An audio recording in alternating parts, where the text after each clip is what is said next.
Lydia with Becker Autos and Trailers. Hopefully you can see me. I'm going to do a walkthrough on your camper by myself here, so I might have to put down the phone a couple times to be able to show you some things, but I think we'll get it worked out. So here we go. Holler at me later if you guys have any questions. You can just text or whatever, okay? So this is your camper here. And over here is your outdoor kitchen. Here, you can see this little hose in the back. That's got to run underneath here. And then quick connects down here. And then you turn that little valve on after you take the cover off, pop that in, and then turn that little valve on to get that to work, okay? But that's the only way it's going to reach.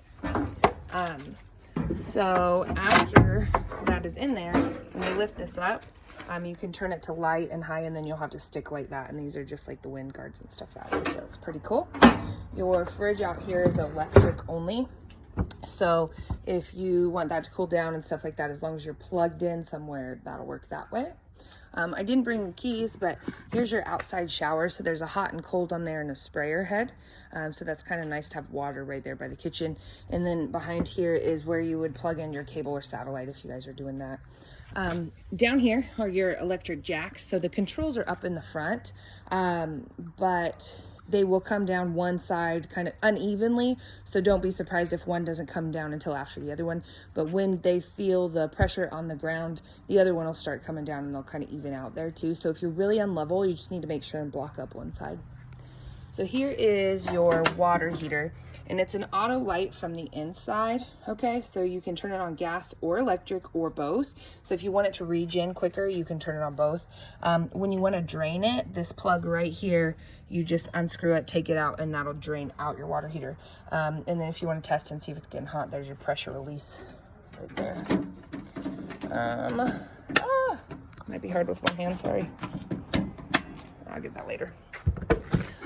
On your pass-through here, this is kind of cool. So basically they got in back behind here because that's where the bypass is for your water heater. So there's two little valves there. So if you want the water to go through the water heater, they're open. And then if you want to winterize it after you drain it, you would turn two of those valves back there and then it would bypass that water heater. So you just take a couple screws off that board right there. And then it's just right underneath here. On this little thing, if you want to lift that up, it'll actually hook back to up here. There's a little hook there. And then if you guys want to store like kayaks or bikes or anything like that when you go anywhere, you have that option there. Here's your spare tire. That's where we'll put your tag. Down here is just where you would store your sewer hose, okay? Over here you can see the little notes. There's a gray tank and a black tank. So that means underneath here are your valves for drain. So you would just pull the handle to drain that. Most people will drain the black first, and after it's drained out all the way, they'll pull the handle and drain the gray, and that kind of washes it out. Just make sure and push them all the way back before you use it again. This says caution right here because it does mean caution. That is your black tank flush. So what that does, if you hook up a water hose to that, it'll go through and it'll wash out your black tank. So you want to make sure your black tank handle is open when you do that, because if you hook water to there and it's not open, it will fill that black tank. It could cause you some big problems. So just make sure your black tank's open when you do that, okay? And it doesn't pressure up there. Your plug-in cord is underneath in the front, and it'll just hook in right here. So we're just using one of ours for an adapter there, but that is where your cord would go. Let's see here. The city water and freshwater connection. So if you're just going to fill your water tank, that's where you would fill your water tank. So if you are just going to be hooked up at a hydrant wherever you guys are going, you put the hose here and it'll bypass that tank so it doesn't actually fill your tank, okay? All your pass-through storage is just magnet up, which is pretty cool, and slam shut. Here's your power cord, and then those are just some overrides for your jacks. It is solar ready, so if you guys decide you're going to dry camp and not be plugged in, or if you have to store it somewhere where you're not going to be plugged in, you can get a solar panel and actually keep your battery charged. And that's where that is right there, okay? So you have a new battery on there, and then your propane tanks are full here. So if you just open these and flip this back, you can get there. But sometimes it's easier just take the cover off. So I'll do that real quick. So here's with the cover off. You have the two tanks there. So you can turn both of these on at a time if you open up both of them, and it will auto switch. So like if one runs out, it'll move to the next one. But I usually suggest, unless you're not going to be in it, to just open one at a time, so you know when it runs out you need to go and replace one, and then you can run off the other one.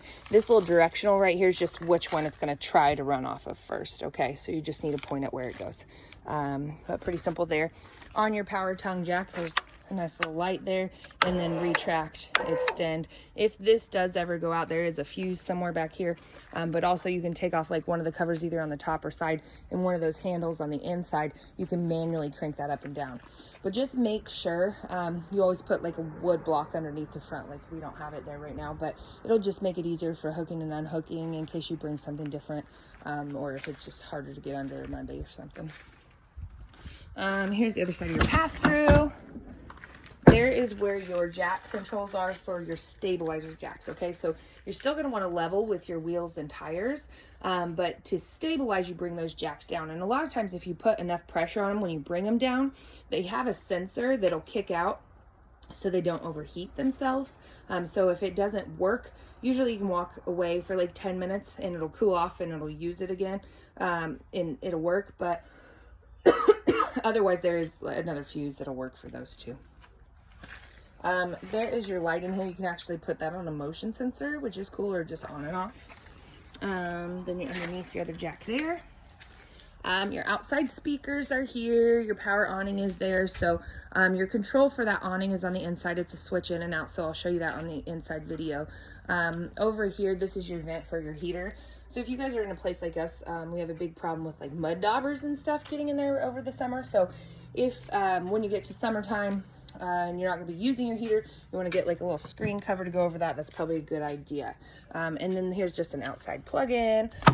You can bring a TV out here, something like that. Most people don't, but you do have the option.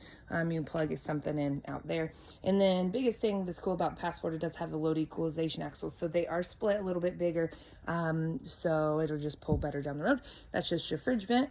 And I think that's it on the outside. So I will send you a different video for the inside.